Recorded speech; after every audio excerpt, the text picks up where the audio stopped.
இப்ப 2026 வந்து எடப்பாடி தான் முதலமைச்சர்ன்னு சொல்லிட்டு இருக்காங்க. அது அவங்க கட்சி தான் தொண்டர் தானே சொல்லணும். மக்கள் வெகுஜன மக்கள் சொல்லல. அதாங்க இவங்கள்ட்ட எல்லாத்துக்குமே ஆட்சியை கொடுத்துட்டாங்க.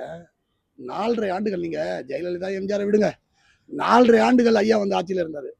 அம்மையார் ஜெயலலிதா மறைவுக்கு பிறகு. என்ன பண்ணிட்டாரு? கத்த கட்டினாருன்ற கேள்வி வரும். அதனால நீங்க மீண்டும் மீண்டும் ஆட்சி இவங்கள்ட்ட நீங்க இப்ப இந்த திமுக, அதிமுக எல்லாம் பாத்தீங்கன்னா எல்லாம் ஆட்சியில இருந்தவங்க.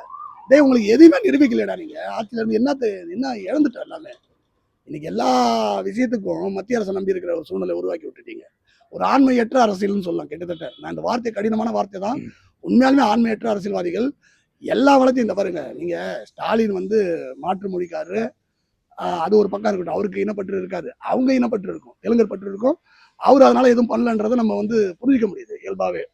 ஆனா ஐயாவும் அப்படித்தானே. ஒரு தமிழனா இருந்து இந்த தமிழ் மக்களை வந்து காக்கிறதுக்கான எந்த வேலையும் செய்யலையே.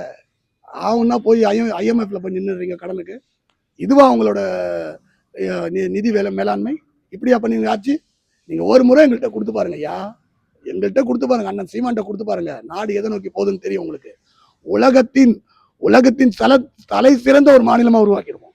இந்தியர்கள் வந்து நம்மகிட்ட கேட்பாங்க. இந்தியா ஆண்டுகிட்டு இருக்கிற கட்சிகள் வந்து மோடி ஐயா எல்லாம் வந்து நம்மகிட்ட கேட்பாங்க.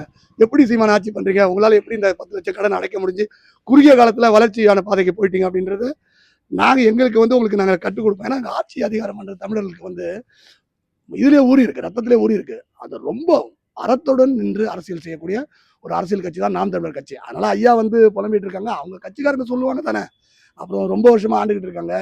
நாட்டை குடிச்சவர் ஆகியிருக்காங்க. அதனால அந்த எண்ணங்கள் இருக்கும். திரும்ப திரும்ப கொள்ளை அடிக்கணும் தான் நினைக்கிறான். இந்த நாட்டுக்கு வெள்ளை அடிச்சு வெண்மையாக்கணும்னு நினைக்கல.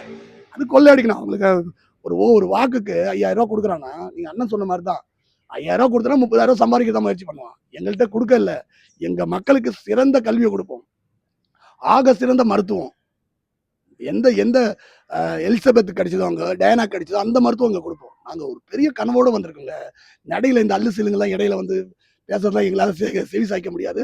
நாங்க எங்க வேலையில ரொம்ப மும்முரமா இருக்கிறோம். தேர்தல் பணியில இறங்கிட்டோம். அண்ணன் செந்தமிழ் சீமான் சொன்ன மாதிரி. அதனால எல்லாரும் போலமே விஜய் சொல்லும் போது ஐயா எடப்பாடி சொல்றதுல என்ன இருக்கு? நான் தான் முதலமைச்சர். நான் சொல்லிக்கிட்டு இருக்கட்டும். எல்லாரும் பார்ப்போம். 26 எல்லாத்துக்குமே பதில் கொடுக்கும்.